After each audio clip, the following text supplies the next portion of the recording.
Entrevista al Día con Hernán Higuera.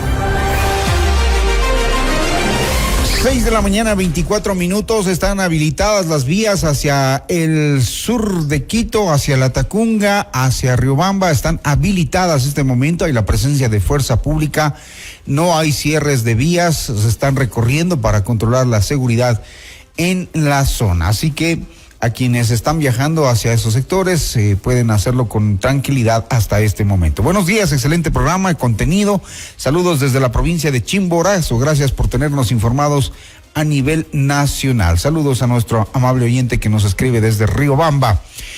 En la última sistematización de datos generados desde Llamas, es el Observatorio Ecuatoriano de Conflictos, se evidencian algunos datos en varias áreas, como que el 81% del tiempo transcurrido durante el primer mandato de Daniel Noboa se vivió bajo estado de excepción en 5 provincias del litoral. Además, se recogen 189 casos por evasión o fuga de las cárceles del Ecuador durante el gobierno de Noboa y que 86.164 servidores públicos podrían ser despedidos hasta el año 2028 para cumplir las exigencias del Fondo Monetario Internacional.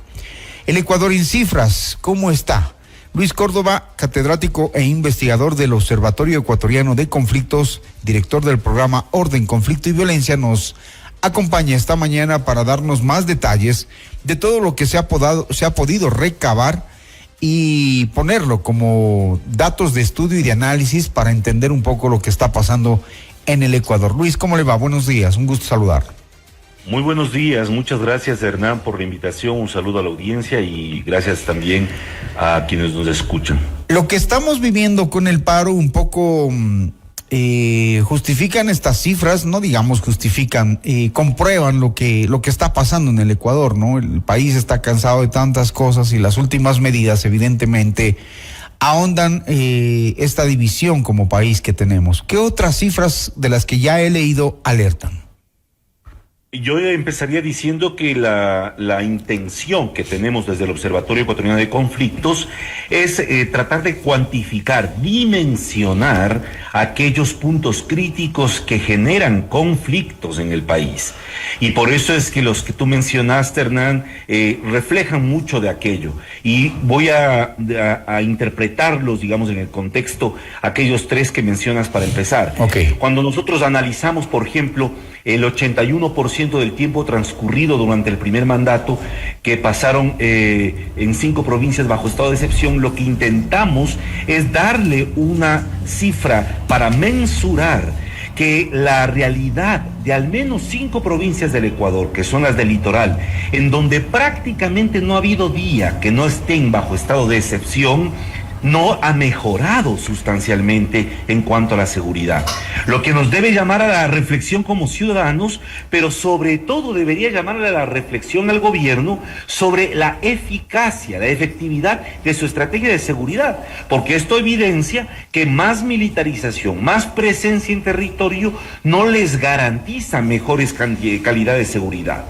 El otro dato que es también fundamental: cuando le recapturaron a alias Fito, el gobierno vendió como un éxito rotundo. Y justamente a la semana siguiente sacamos nosotros el dato de 189 casos de evasión o fuga de las cárceles del Ecuador durante el gobierno de Noboa.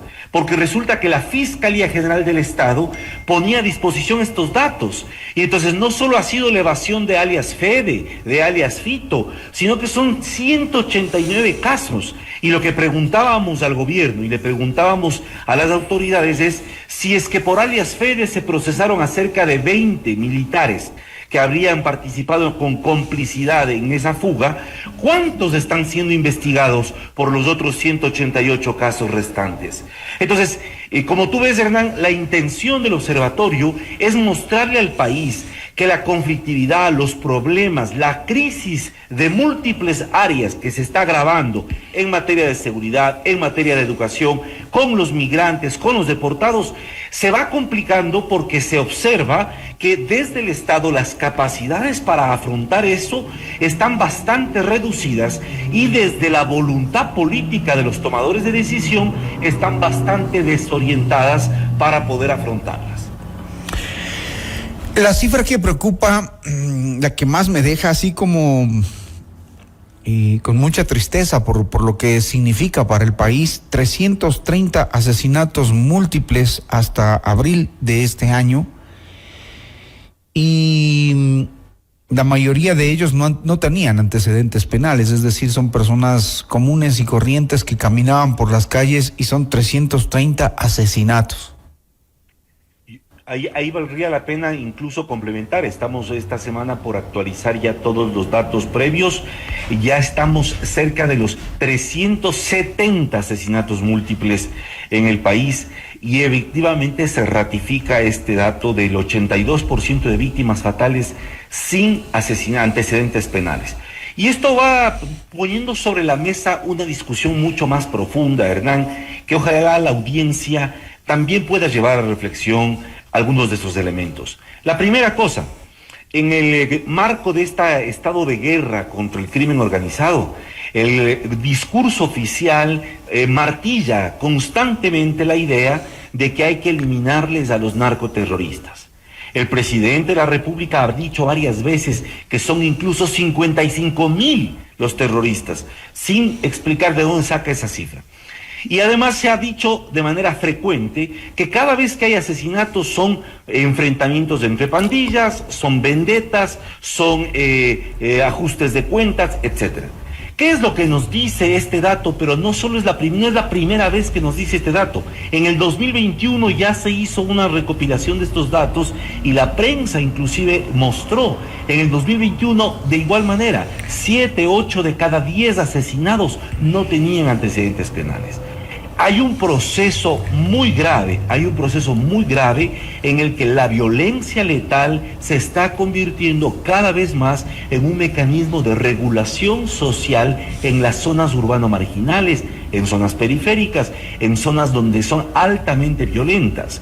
Y ese mecanismo de regulación social, lamentablemente, los datos van mostrándolo, está siendo cada vez más tolerado por las autoridades de turno. Es decir, no es que se está luchando para evitar que eso suceda, sino que se está tolerando, consintiendo que suceda. El ejemplo más claro de esto que acabo de decir, Hernán, es la masacre en la cárcel de Machala. Ayer. De la que no se sabe nada, ¿no? O sea, se guardan la información. El SNAI, han pasado 24 horas, casi ya vamos a las 48 horas, y el SNAI hasta ahora no dice absolutamente nada. Muestra lo que acaba de decir Luis. Exactamente, y yo creo que ese es solo uno de los datos. Otro dato escalofriante que también vamos a seguir publicándolo es que solo en las cárceles de Guayaquil, ustedes saben que ahí hay un complejo carcelario que tiene 3 grandes cárceles, solo en las cárceles de Guayaquil, en el periodo de conflicto armado interno, han aparecido muertas más de 440 personas. Es decir, cada día salen muertas personas de las cárceles, sin explicar bajo qué condiciones han fallecido, sin dar cuenta de quiénes son los ejecutores, etcétera, etcétera. Eso quiere decir que solo en las cárceles de Guayaquil, en lo que va del conflicto armado interno, se han asesinado casi a la misma cantidad de personas que en las 13 masacres carcelarias a nivel nacional antes del gobierno de Noboa. Esto es absolutamente escalofriante, porque lo que nos está diciendo es, en primer lugar, que estamos asistiendo a un nuevo orden moral que nos ha impuesto este estado de guerra.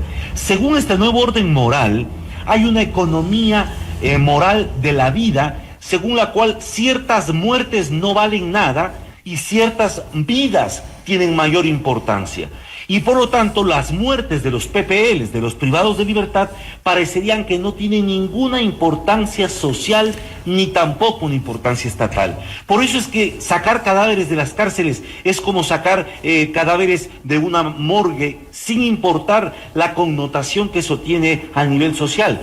Y esto, Hernán, es súper alarmante, porque lo que va a pasar mañana, que le invito a usted y a toda la audiencia, mañana Amnistía Internacional presenta públicamente el informe sobre asesinatos extrajudiciales y delitos graves por parte de Fuerzas Armadas en el contexto del conflicto armado interno, con datos enormemente graves. ¿Qué nos está diciendo? Que efectivamente, desde el Estado, lamentablemente, la violencia letal se está convirtiendo cada vez más en un regulador social. Y eso es peligroso, porque ahí no solo entramos en un régimen de una deriva autoritaria, sino lamentablemente entramos en un escenario de necropolítica, donde la muerte es un instrumento de política. Usted decía al inicio que la lucha contra la delincuencia y contra el narcotráfico no está siendo efectiva, que la militarización no es una solución, ni sacar a los policías a enfrentar como lo están haciendo, no es solamente esa la solución, sino que se requiere de paralelamente ir trabajando en opciones y en oportunidades para la gente. Eso no hay. Efectivamente, no hay por varias cosas. En primer lugar, porque estamos siguiendo, y ahí viene otro dato que lo mencionamos, estamos siguiendo un recetario económico. Si es que usted, Hernán, como periodista ya de años de trayectoria, recordará la presencia del Fondo Monetario Internacional a través de las cartas de intención que firmaban los gobiernos ha sido siempre un dogal sobre la política económica del país. No es la primera vez que estamos en graves problemas, porque gran parte del presupuesto general del Estado sirve para pagar los servicios de deuda externa. Esta es una locura. El propio presidente Noboa pidió 4.000 millones de dólares, pero resulta que de los 4.000 millones de dólares, 3.125 millones eran para pagar los intereses al mismo Fondo Monetario Internacional. Eso es una locura, pues, por Dios. O sea, financieramente esto es insostenible. Y por eso es que nosotros cada vez tenemos incapacidad como Estado de ofrecer una política de inclusión social que sea realmente agresiva, sostenible en el tiempo y que abarque a un ámbito cada vez mayor.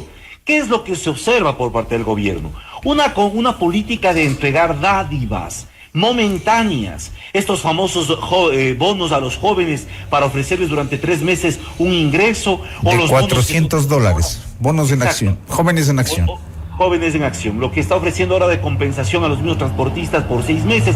O sea, ¿qué está intentando? Está intentando poner con paños fríos, bajar la temperatura del momento, pero no vemos una política de mediano y largo plazo que realmente apunte a sacar adelante, por ejemplo, el agro. Aquí hay una alerta fundamental que quiero hacer, Hernán. Según el último censo, sobre el censo económico que se hizo en el Ecuador, en el agro, la población económicamente activa involucrada bordea ya los 55 años de edad. Si no hay, hoy por hoy, una política de reactivación del agro, sobre todo en las economías campesino-familiares, que son las que más mano de obra involucran y las que permiten que lleguen los productos a los mercados para que comamos los que vivimos en las ciudades, si eso no ocurre en los próximos años, en 10 años, esa población económicamente activa, si se mantiene la tendencia, llegará a tener un promedio de edad de 65 años. Como es una población que entra ya en una tercera edad, difícilmente vamos a poder sostener la canasta básica con productos agroalimentarios generados en el Ecuador. Lo que nos enfrenta a un enorme problema, claro, que de aquí a 10 años, si no mejoramos la reactivación económica del agro, podríamos perder autosustentabilidad de la canasta básica y tendríamos que comenzar a importar productos básicos del consumo, como lo está haciendo Argentina, como lo está haciendo Venezuela, como lo están haciendo países que, teniendo tanta riqueza agrícola, no son capaces de abastecerle a su propia población. Estos son los datos que el observatorio está intentando producir y generar para alertarle a la población, para alertarles sobre todo a los que toman decisiones y decirles, miren con objetividad lo que están enfrentando y recapacitemos si es que las decisiones son las mejores. Si los ciudadanos quieren acceder a más cifras, a más datos, ¿dónde encuentran? Bueno, nuestra página web es www.llamasuce de Universidad Central del Ecuador.com, www.llamasuce.com/en cifras, y pueden ir directamente a la generación de cifras que hace el observatorio, pero si no, ingresan a la página y ahí van a encontrar los enlaces para poder acceder a toda la información que es de descarga gratuita y que ojalá pueda ser cada vez más difundida para poder mejorar el debate público y para ojalá también mejorar la toma de decisiones. Esa es la idea y el objetivo de conocer al Ecuador en cifras, mejorar sobre todo el nivel del debate y la toma de decisiones. Gracias a Luis Córdoba, catedrático e investigador del Observatorio Ecuatoriano de Conflictos. Muy gentil. Gracias, Hernán, muy amable. 6:39 minutos. Seguimos con más en Notimundo al Día.